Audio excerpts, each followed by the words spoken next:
नमस्कार, रोकटोकमध्ये आपलं स्वागत. मी डॉक्टर उदय निरगुडकर. कुठलाही भूकंप झाला तर त्या भूकंपाच्या केंद्रबिंदूपासून आजूबाजूच्या परिसरापर्यंत धक्के बसतात. केंद्रबिंदू जितका जवळ असेल तितकी धक्क्याची तीव्रता अधिक किंवा जास्त असते. जर तो दूर असेल तर त्याची तीव्रता सौम्य देखील असते. दिल्लीत काल झालेल्या राजकीय भूकंपाचे हादरे कालपासूनच महाराष्ट्रात जाणवायला सुरुवात झाली. सुनामी समोर लाट टिकत नाही असं म्हणत शिवसेनेनं या हादऱ्याची तीव्रता चांगलीच तीव्र केली. त्यामुळे दिल्लीतल्या भूकंपाचा केंद्रबिंदू महाराष्ट्रापासून भौगोलिकदृष्ट्या जरी दूर असला तरी देखील राजकीयदृष्ट्या अगदी जवळ असल्याचं दिसून आलंय. दिल्लीतल्या राजकीय भूकंपानं शिवसेनेला एक प्रकारे सुखावलंय का, ताकद दिली आहे का? दिल्लीतल्या भाजपच्या पराभवानंतर राज्यात शिवसेनेचा आत्मविश्वास अधिक वाढलाय का? आणि सत्तेत देखील राहायचं आणि सरकारवर संधी मिळेल तेव्हा टीका करायची, हा देखील एका दुटप्पी नीतीचा भाग असू शकतो का? आणि दिल्लीतल्या भूकंपानंतर महाराष्ट्रात केवळ हादरेच जाणवतील की काही पडझड देखील होऊ शकते? यासारख्या असंख्य प्रश्नांचा वेध घेऊयात दिल्लीत भूकंप, महाराष्ट्रात हादरे या खास कार्यक्रमात.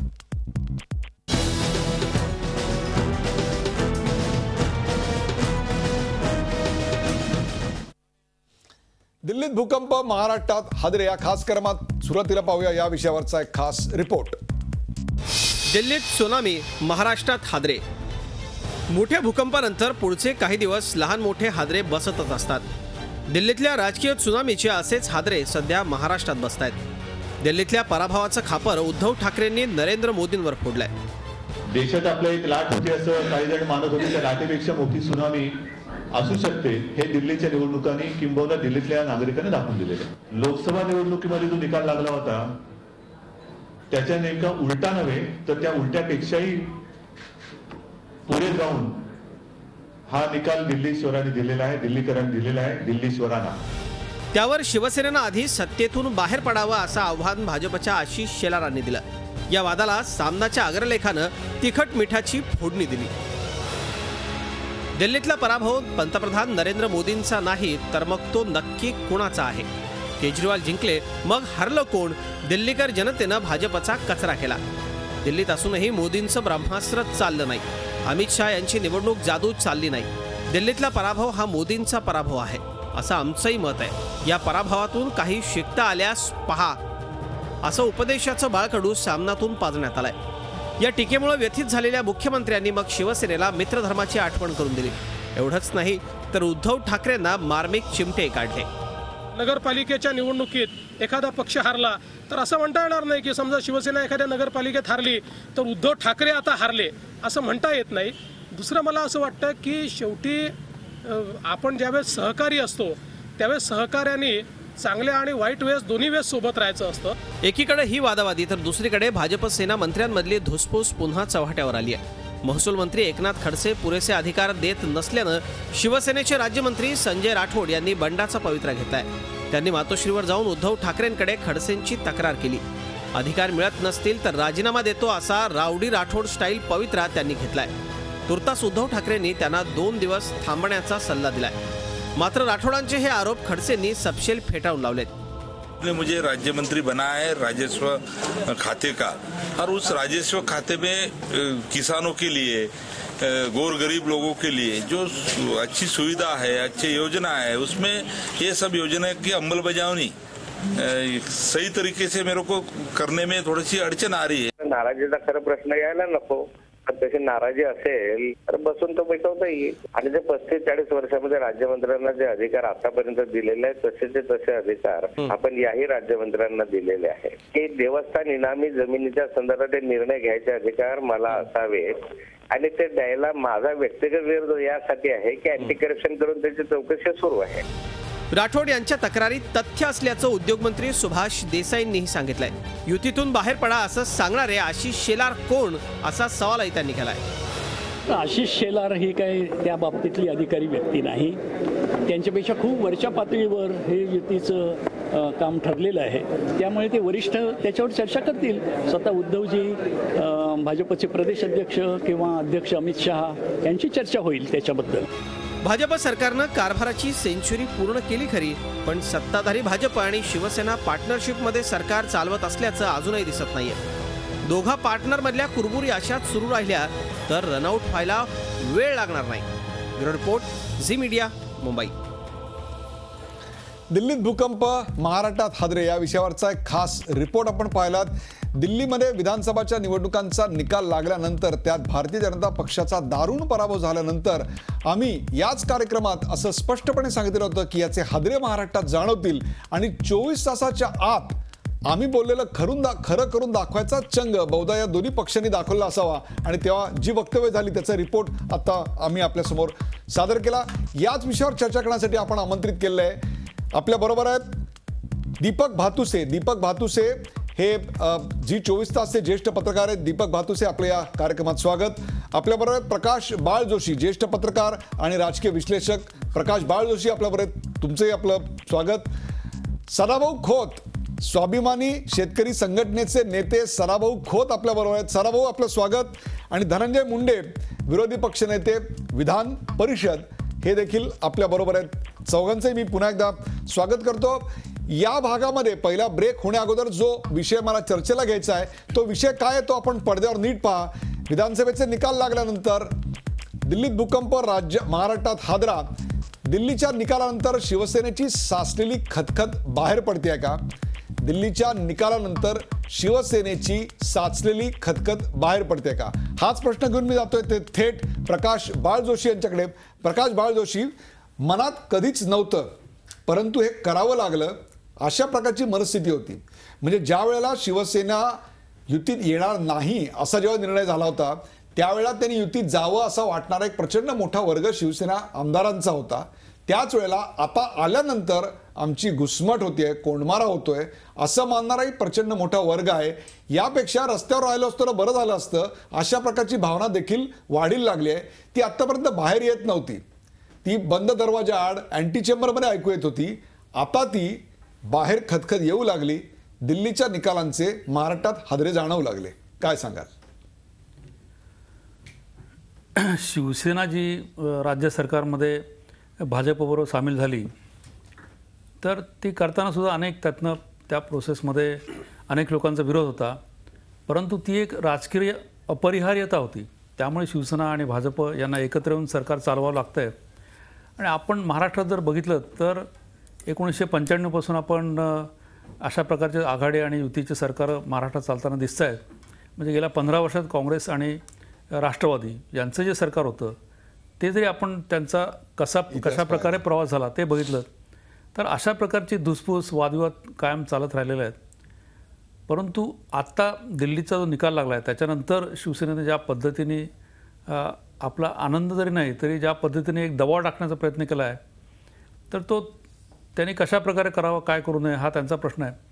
परंतु त्याच्या मागं त्यांचा जो विरोध आहे तो विरोध निश्चितपणे दिसून येतो.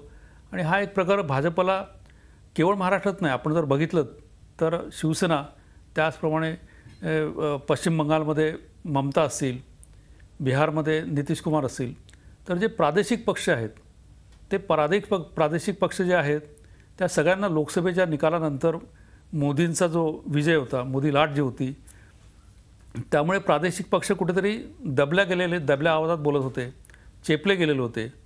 तर दिल्लीचा जो निकाल लागला त्यानंतर हे प्रादेशिक पक्ष जे आहेत ते जरा जास्त खुलेपणाने आपलं बोलू लागले आणि त्यांची खतखत बाहेर येऊ लागली.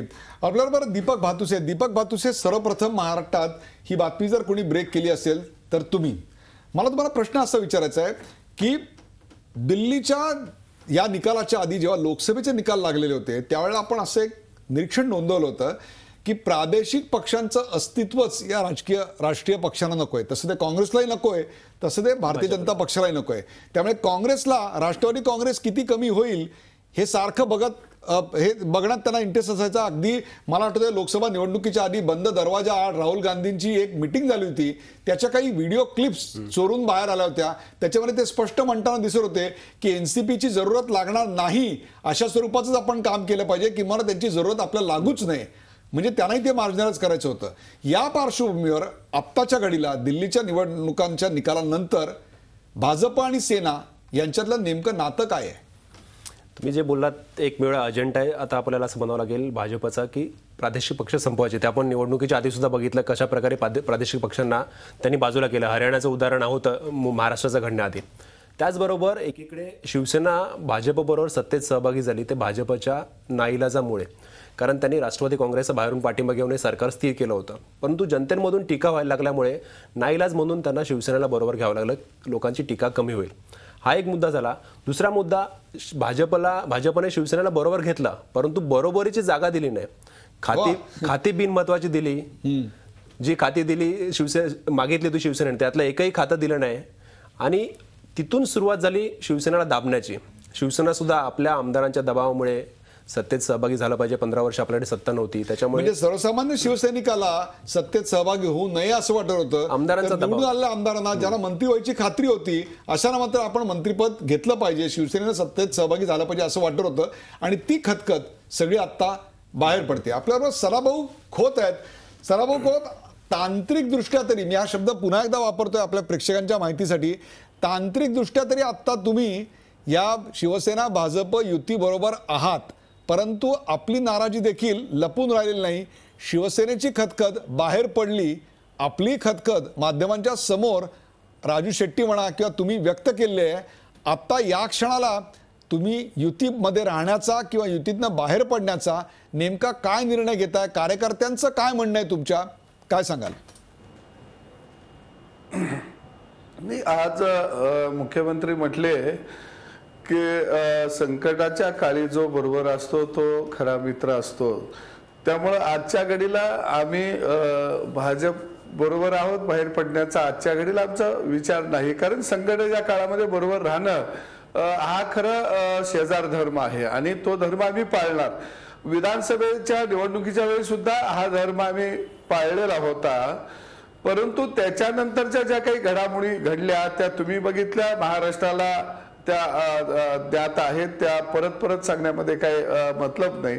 परंतु आम्ही काही प्रश्नही घेऊन गेलेलो होतो की नुसतंच आम्ही काय मंत्रिपदासाठी सत्तेसाठी गेलो नव्हतो, पण जे काही आमचे प्रश्न होते त्या प्रश्नासाठी जर आम्ही त्या पटलावरतीच असणार नसू, तिथं आम्ही असणारच नाही, तर आमचे प्रश्न सुटणार कसे हाही महत्वाचा प्रश्न आहे. आणि त्यामुळे कार्यकर्त्यांचा साहजिकच आमच्यावर दबाव आहे की आम्हाला साधं नियोजन मंडळाचं एक सदस्य पद सुद्धा म्हणजे कमिटीवरचं पद सुद्धा आमच्या कार्यकर्त्याला महाराष्ट्रात मिळत नाही.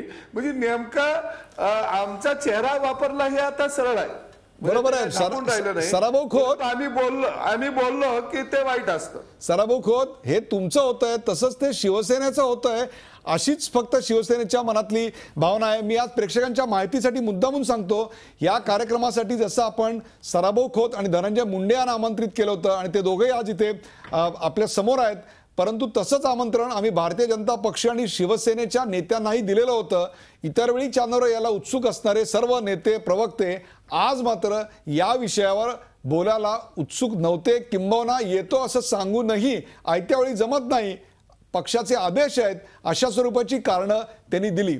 या भागाचा शेवट करताना एक प्रश्न घेऊन जातोय प्रकाश बाळ जोशी यांच्याकडे. प्रकाश बाळ जोशी, भारतीय जनता पक्षाचा हा जो आत्मविश्वास आहे, किंवा आशिष शेलार जे म्हणाले की ज्यांच्या पाठिंब्यावर तुम्ही निवडून आलात त्यांचं जर मोठेपण तुम्हाला मान्य नसेल तर युतीतनं खुशाल बाहेर पडा, अशा स्वरूपाचं त्यांनी विधान केलं. मला सांगा, हा आत्मविश्वास भारतीय जनता पक्षाचा कुणामुळे येतोय? राष्ट्रवादीमुळे?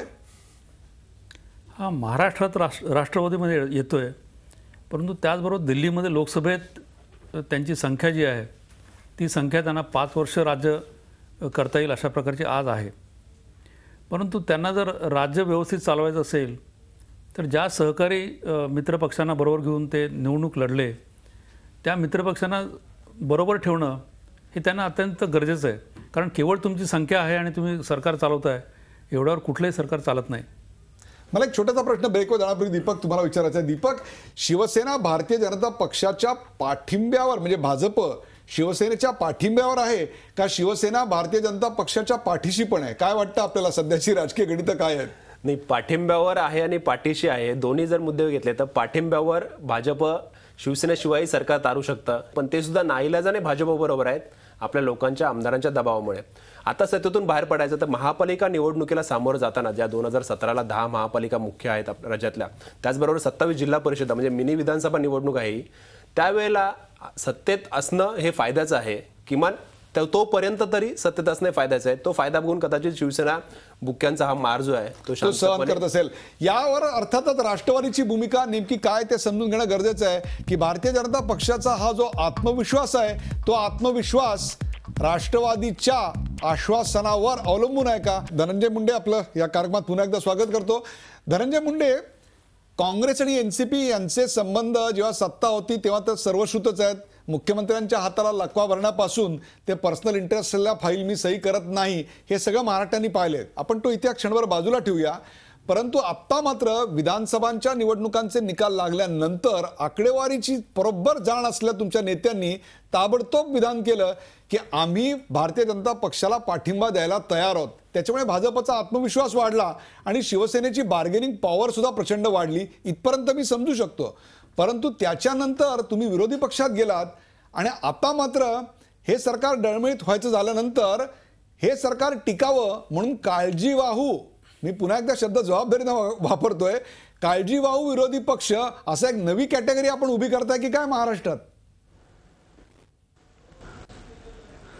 मुळामध्ये उदय सर, या चर्चेमध्ये आपला रोखटोक कार्यक्रम मी अनेक वेळा पाहिला, पण आज पहिल्यांदाच मी आपल्यासोबत या कार्यक्रमात आहे. आजच्या कार्यक्रमात खऱ्या अर्थानं जो विषय आहे दिल्लीत भूकंप आणि महाराष्ट्रात हादरा, यात सेना आणि भाजपचे कुणीतरी मान्यवर नेता यावा ही अपेक्षा होती. ते आले नाहीत. कारणं हजार असतील, पण पुन्हा विषय आपल्या राष्ट्रवादी काँग्रेस पक्षावरती आपण आणून ठेवला आहे. ज्या वेळेस महाराष्ट्रात निवडणुका झाल्यानंतर कुठल्याही पक्षाला बहुमत मिळालं नाही, पण महाराष्ट्राच्या जनतेने बहुसंख्य जागा ह्या भाजपच्या निवडून आणल्यानंतर आणि सर्व पक्ष वेगवेगळे लढल्यामुळं महाराष्ट्रात लगेच निवडणुका नको, निवडणुका कुठल्याही पक्षाला आणि महाराष्ट्राच्या जनतेला परवडणाऱ्या नाहीत, या उद्देशाने आदरणीय पवार साहेबांनी त्यावेळेस बाहेरून पाठिंबा देण्याच्या बाबतीमध्ये विषय केला. त्यानंतर पुन्हा भाजप आणि सेना एकत्र आले, सत्तेत गुण्यागोविंदांनी सत्ता करणार अशा बाबतीत महाराष्ट्राच्या जनतेला विश्वास दिला. पण अवघ्या 100 दिवसामध्ये भाजपचं अंतर्गत सुद्धा नाराजी समोर देश आली राज्याच्या, आणि भाजप आणि सेनेची सुद्धा नाराजी अंतर्गत समोर आली. याच्यामध्ये राष्ट्रवादीला काही घेणं देणं नाही. वेगळे झाले, घटस्फोट निवडणुकीत घेतला, वेगळे झाल्यानंतर परत त्यांना वाटलं एकत्र यावं, एकत्र आले. आमचं काही म्हणणंच नाही. त्यामुळे आमचं असं म्हणणं आहे की एकतर त्यांनी अतिशय चांगलं सरकार चालवावं, नाही तर वेगळं व्हावं. आता आमची ह्याच्यात काही भूमिकाच नाही. आम्ही स्पष्टपणे विरोधी पक्षात आहोत. त्यावेळेस एक मिनिट मला बोलू द्या उदय सर. त्यावेळेस उदय सर एक मिनिट फक्त बोलू द्या, माझं सबमिशन होऊ द्या, त्यानंतर आपण मला विचारा, मी आपलं उत्तर देतो. त्यावेळेस ज्या वेळेस गरज होती महाराष्ट्रात निवडणुका होऊ नये त्यावेळेस राष्ट्रवादी काँग्रेस पक्षाने ती भूमिका घेतली आणि त्याचा विषय आज आम्ही विरोधी पक्ष म्हणून प्रखरपणे विरोधी पक्ष या ठिकाणी म्हणून आम्ही भांडतोय, सरकारला प्रत्येक गोष्टीत घेरण्याचं काम करतोय. याचा अर्थ कुठेतरी त्यावेळेस पक्षाने एक भूमिका घेतली होती म्हणून आजही तो ठप्पा आमच्या पक्षाच्या समोर लावायचा हे न्याय देणं होणार नाही. धनंजय मुंडे, तुम्ही स्पष्टपणे सांगा, जर उद्या शिवसेना आणि भाजप यांच्यात तालमेल राहिला नाही आणि शिवसेनेनं पाठिंबा काढून घेतला तर राष्ट्रवादी देखील बाहेरून आतून आत जाऊन बाहेर जाऊन कुठल्याही स्वरूपाचा काय गैरहजर राहून अशा स्वरूपाचा पाठिंबा देणार नाही असं निसंदिग्ध विधान करा. तुमच्या बाबतीतला विषय क्लिअर होऊन जाईल. जबाबदारीपूर्वक सांगतोय की आम्ही भाजप सोबत आतून बाहेरून कसल्याही पद्धतीनं जाणार नाहीत. आम्ही महाराष्ट्राच्या जनतेने आम्हाला विरोधी पक्षात बसवलंय, आम्ही प्रखरपणे विरोधी पक्षाची भूमिका घेणार हे स्पष्ट आहे. म्हणजे उद्या जर शिवसेनेनं भाजपचा पाठिंबा काढला तर महाराष्ट्रात पुन्हा निवडणुका होऊ देत, तुम्ही बाहेरून पाठिंबा देणार नाही, बरोबर? आमची निवडणूक या 100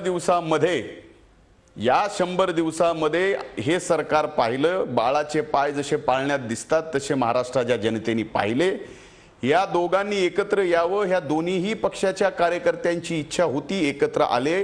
पण सरकार ज्या पद्धतीनं चाललंय, एकमेकाची भांडणं मुंबईमध्ये काळं व्हावं का पांढरं व्हावं, सॉरी काळं व्हावेत का पिवळे बसावेत दिवे, याच्यासाठी जर भांडणं चालू असतील तर याच्या बाबतीत आम्ही त्या सरकारच्या सोबत जायचा विषय नाही. आमची ती संख्या नाही. आम्ही विरोधी पक्षामध्ये आहोत आणि आम्ही विरोधी पक्ष म्हणून प्रखरपणे जनतेची बाजू सरकारच्या विरोधामध्ये मांडणार, भांडणार आणि हे रस्त्यावर सुद्धा आणि सदनामध्ये सुद्धा. धनंजय मुंडे, फक्त हो की नाही सांगा. शिवसेनेनं पाठिंबा काढला तरी देखील राष्ट्रवादी काँग्रेस स्वतःचा पाठिंबा देऊ करणार नाही, हो की नाही?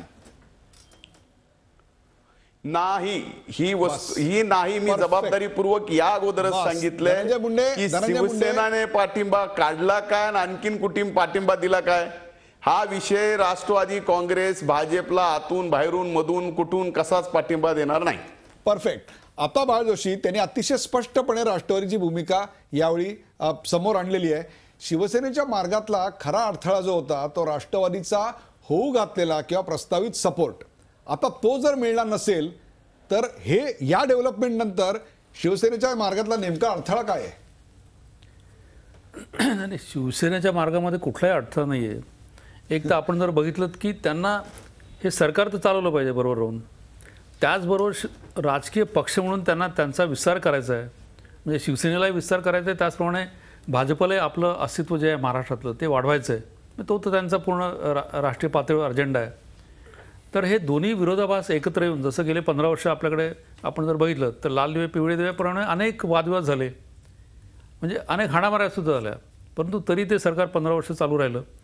सरकार चालवणं एका बाजूला आणि राजकीय पातळीवर एकमेकावर कुरघोडी करणं हे एका बाजूला. म्हणजे एवढं सामंजस्य जसं काँग्रेस आणि राष्ट्रवादीने दाखवलं तेवढं यांनी दाखवलं तर हे 5 वर्ष सरकार चालेल. कुठपर्यंत ताणायचं आणि हे धनंजय मुंडे यांच्या पक्षाला बरोबर माहिती होतं आणि कुठं दाबलं की काय मिळतं हे देखील यांच्या पक्षाला माहिती होतं. त्याचा पूर्ण 15 वर्ष आपल्याला प्रत्यंतर आलाय. परंतु सरकारात राहायचं आणि सरकारवरच टीका करायची, हा जो प्रकार महाराष्ट्रात 15 वर्ष आपण काँग्रेस आणि राष्ट्रवादी वगैरे बघत होतो, तोच शिवसेना आणि भाजपमध्ये आता सुरू झालाय का? या भागातला आपला महत्वाचा प्रश्न, दिल्लीच्या विधानसभा निवडणुकांचे निकाल लागल्यानंतर तो काय पाहूया.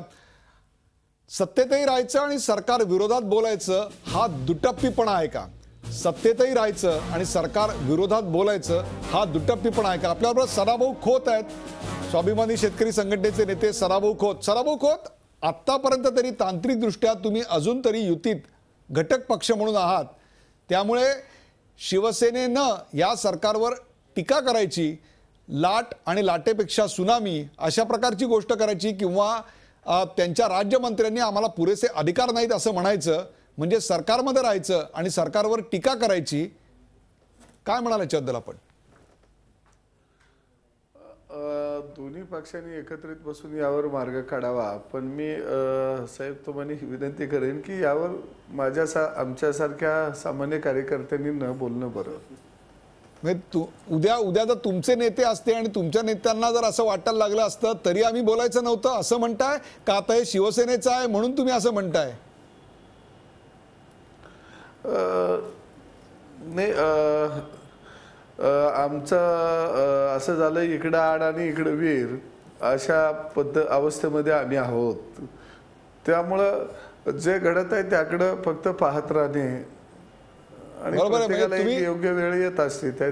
तुम्ही भुयारात शिरलात कारण तुम्हाला वाटलं गुप्त खजिन्याची विहीर समोर लागेल आणि पुढे गेल्यानंतर कळलं नुसतीच विहीर आहे, गुप्तधन आत काही नाही आहे, त्यामुळे अंधाराची आता भीती वाटायला लागली. अशा प्रकारची परिस्थिती आपल्या पक्षाची आता नाही. आम्ही रस्त्यावरचे कार्यकर्ते आहोत आणि दिल्लीच्या निवडणुकीनं दाखवून दिलेले आहे की रस्त्यावरच्या लढणाऱ्या कार्यकर्त्यांना मरण कधी असत नाही. आम्ही लढणारे कार्यकर्ते आहोत.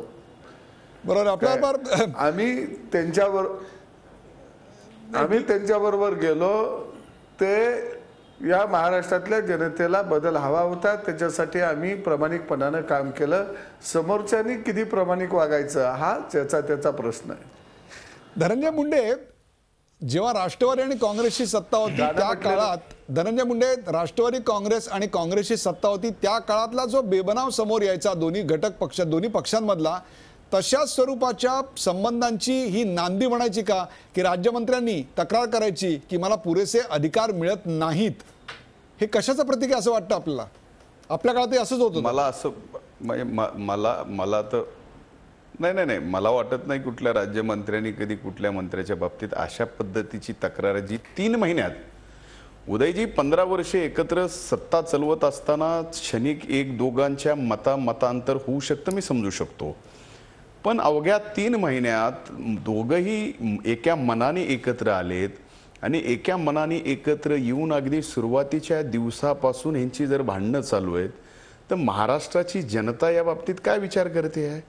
एकीकडे कॅबिनेटमध्ये शिवसेनेचे एक सन्माननीय मंत्री सांगतात की बाबा शेतकऱ्यांना मदत मिळत नाही, दुष्काळग्रस्त भागातल्या लोकांना मदत मिळत नाही, भाजप त्याच्याकडे कानाडोळा करत आहे. रामदासभाई कदम वेगळ्या पद्धतीनं सांगतायत की गरिबांना घरं द्या, टक्केवारी कमी खा, आमचं असं मुख्यमंत्र्याला निवेदन आहे.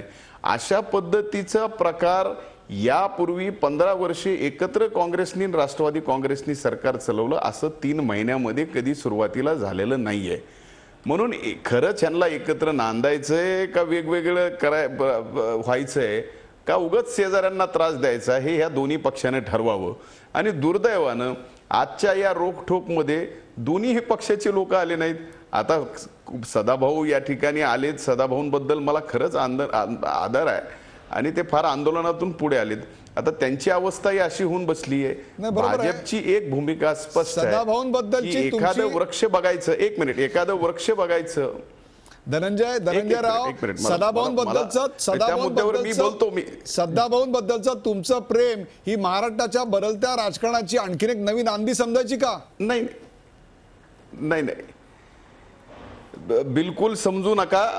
एक व्यक्ती म्हणून, एक आंदोलन करणारा व्यक्ती म्हणून मला सदाभाऊबद्दल आदर आहे. एक, मी त्यांच्या संघटनेबद्दल, त्यांच्या आघाडीच्या बद्दल, त्यांचं काय चाललंय पक्षात हे मलाही माहिती आहे. आता सदाभाऊंना इथं आमदार व्हावं, इथं मंत्री करावं का त्यांच्या नेत्यांनी दिल्लीत मंत्री व्हावं हा मूळ मुद्दा त्यांच्यातला आहे, त्याच्याशी मला काही बोलायचं नाहीये. माझा विषय असा आहे की भाजपनी वेल म्हणून एखादं वृक्ष बघायचं चांगलं, त्या वृक्षाला वेल म्हणून वेडा घालायचा आणि पुन्हा त्या वृक्षाचं अस्तित्व संपून टाकायचं, हे आजपर्यंत घडत आलंय. ते आज आपण महाराष्ट्रात पाहतोय. फक्त एवढंच आहे की यावेळेस फार लवकर पाहायला मिळालं. मुंबईमध्ये मुख्यमंत्र्यांनी शिफारस करावी की मुंबईसाठी एक प्रधानमंत्र्याच्या अध्यक्षतेखाली वेगळी समिती. कशासाठी हो? कारण इथल्या सेनेच्या महानगरपालिकेतल्या सत्ताचा प्रभाव कमी व्हावा या भूमिकेमुळं भाजपने ही घेतलेली भूमिका आहे. गेली 6 महिन्यात 2 सर्वे भाजपने महानगरपालिकेच्या निवडणुकीच्या संदर्भात केलेत की वेगळं लढल्यानंतर आपण सत्तेत महानगरपालिकेचा येऊ शकतो का, अशा पद्धतीचे 2 सर्वे झालेत. याचा अर्थ काय समजायचा?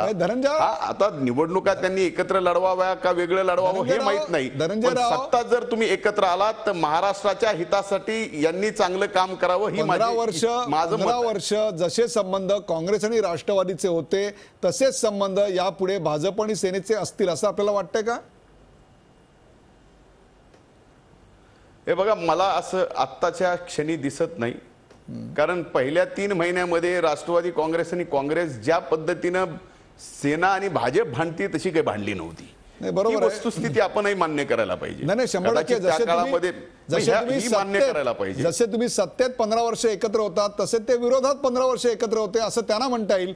परंतु मुद्दा तो नाहीये. दीपक बातुसे, आता विरोधामध्ये एकत्र राहणं आणि सत्तेत एकत्र राहणं याच्यात फार मोठी विषय आहे. सत्तेमध्ये जनतेचे कामं करावं लागते, जनतेला निवडणुकीत दिलेले शब्द पूर्ण करावं लागते, ती फार मोठी जबाबदारी असते. तोच मुद्दा आता मी चर्चेला घेतोय यांच्याकडे. धनंजयराव, बरोबर आहे, आपलं एकमेकाचं उन्हा धुणं काढायचं तोच मुद्दा मी आता चर्चेला घेतोय. जैतापूर आणि विदर्भ, मुंबईचा उल्लेख त्यांनी केलाय म्हणून तो आता मी उल्लेख करत नाही. जैतापूर आणि विदर्भ हे 2 प्रश्न किंवा हे 2 मुद्दे या नात्यांमध्ये कळीचे मुद्दे ठरणार आहेत. निश्चितच पूर्वीपासून शिवसेनेची भूमिका आहे दोन्ही मुद्द्यांच्या विरोधात आहे आणि भाजप या दोन्ही मुद्द्यांच्या बाजूने आहे. आणि आता दिल्लीतील निकालामुळे, कारण आपण बघितलं शिवसेना सत्तेत सहभागी झाली असली तरी शिवसेनेला अजिबात बार्गेनिंग करता आलं नाही. सत्तेत सहभागी होताना सुद्धा भाजप वरचढ राहिला, भाजपला वाटली तीच खाती शिवसेनेला घ्यावी लागली.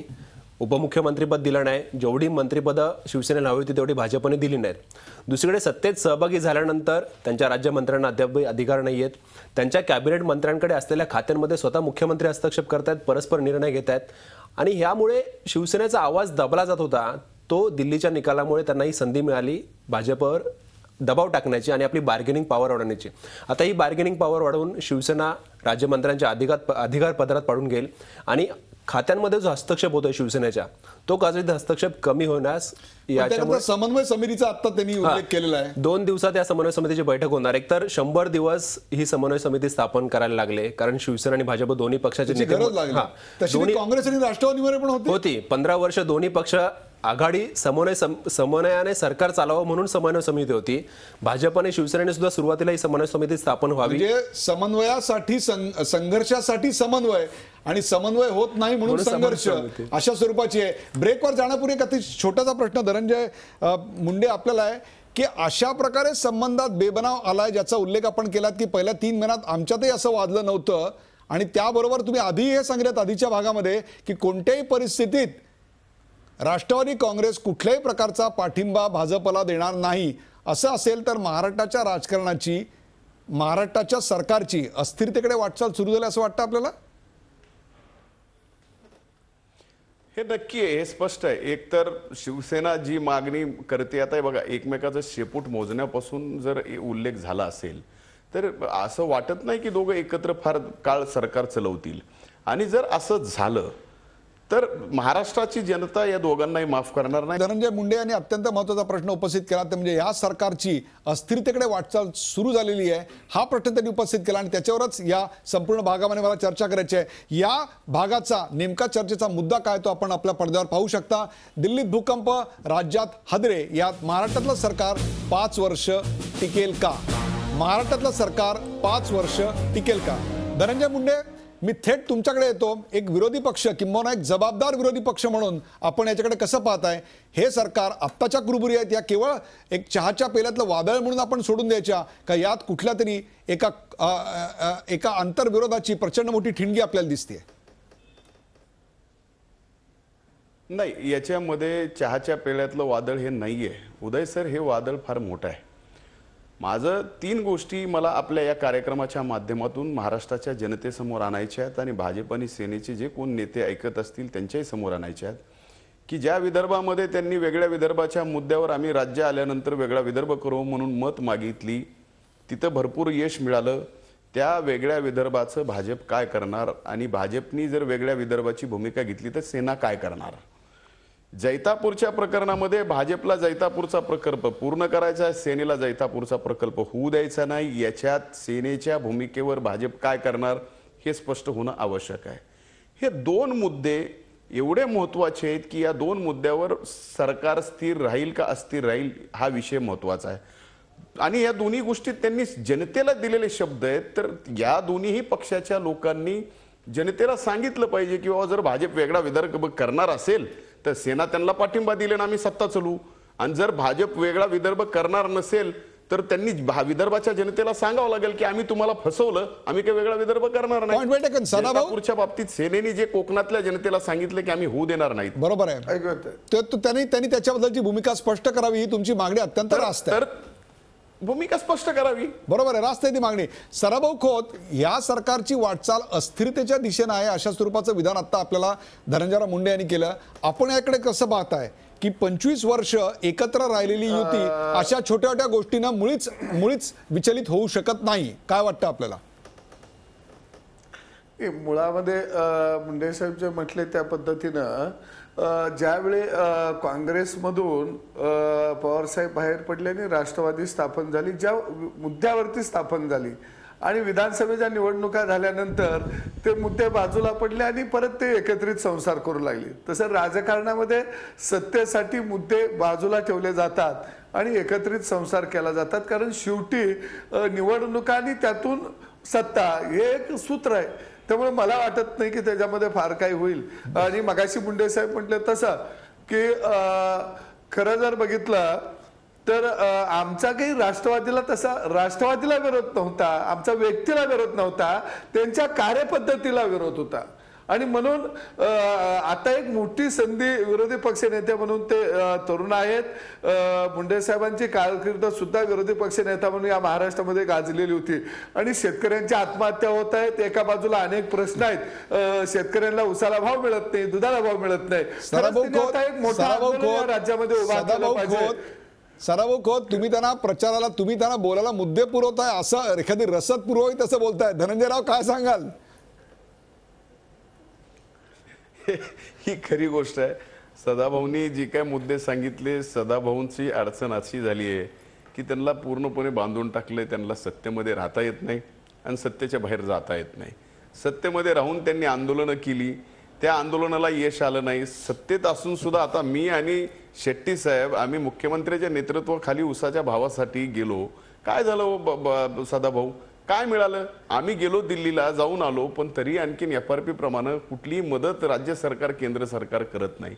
अशा पद्धतीच्या अनेक गोष्टी आहेत. नाही, बरोबर आहे. खरे जरी असलं तरी आज राजू शेट्टी साहेबांच्या शेतकरी संघटनेला भाजपला काही त्यांना घेणं देणं नाही. त्यांना विचारायचं नाही, काही नाही. भाजप कुणालाही विचारत नाही. जे अहंकार दिल्लीच्या निवडणुकीच्या नंतर भाजपचा जनतेच्या समोर यायला लागलाय, काही काळामध्ये हा परिस्थिती बरोबर आहे धनंजयराव. काही लोकांचा अहंकार समोर यायला काही वर्ष जावी लागतात, तर काही लोकांचा अहंकार समोर यायला काही महिने पुरतात. एवढाच या गोष्टीचा अन्वर्थ. या कार्यक्रमाचा शेवट करताना हाच प्रश्न घेऊन मी जातोय प्रकाश बाळ जोशी यांच्याकडे. प्रकाश बाळ जोशी, अस्थिरतेकडे खरोखरच वाटचाल आहे का? शेवटी 25 वर्ष एकत्र असलेली युती अशा छोट्या मोठ्या कुरबुरींनी नक्कीच हाणणार नाही. त्यामुळे दिल्लीच्या भूकंपाचा महाराष्ट्रात कोणताही हादरा बसणार नाही. काय वाटतं आपल्याला? नाही, त्याचा राजकीय परिणाम तर निश्चित झालेला आहे, हे तर आपल्याला दिसतं आहे. परंतु त्यामुळं सत्ता बदल होईल किंवा इथलं सरकार जे आहे ते अस्थिर होईल असं मला वाटत नाही. कारण सत्ता हा प्रकार असा आहे की तो विरोधकांना सुद्धा एकत्र आणून 5 वर्ष चालवतो. म्हणजे गव्हर्नन्स आणि राजकीय महत्त्वाकांक्षा हे दोन वेगवेगळे विषय आहेत. जर तुमच्या महत्त्वाकांक्षेला किंवा तुमच्या इगोला जर तुम्ही पायबंद घातलात तरच हे सरकार पुढे चालू शकेल. आणि मला काही वाटत नाही की एकदम फार काही मोठं हे होईल, लोकांची करमणूक होईल. म्हणजे एक मात्र गोष्ट नक्की आहे की या निवडणुकीच्या निकालामुळे महाराष्ट्रामध्ये काही पॉलिटिकल रिअलाइनमेंट होईल, काही राजकीय समीकरणं पुन्हा जुळू शकतात. तसं निश्चितपणे होऊ शकतं. बदललेली परिस्थिती जी आहे आता आपण जर बघितलं तर सर्वच राजकीय पक्ष दिल्लीमध्ये जो निकाल आलेला आहे त्यामुळे आपली फेर रचना करतील, आपली स्ट्रॅटेजी बदलतील आणि त्यानुसार वाटचाल करतील. दिल्लीतल्या भूकंपाचा केंद्रबिंदू जरी दिल्ली असला तरी त्याचे हादरे महाराष्ट्रात निश्चित जाणवले. पडझड करण्या एवढं नाही तरी देखील झोपेतून जागे होण्या इतपत मात्र या भूकंपानं महाराष्ट्रातल्या जनतेलाच नव्हे तर इथल्या राज्यकर्त्यांना खडबडून जागं केलं. एवढं मात्र नक्की, दिल्लीच्या निकालांचा महाराष्ट्रासाठीचा एवढाच हा अन्वयार्थ. या चर्चेत सहभागी झाल्याबद्दल सर्व मान्यवरांचे आभार. ताज्या बातम्यांसाठी पाहत राहा झी 24 तास. राहा एक पाऊल पुढे.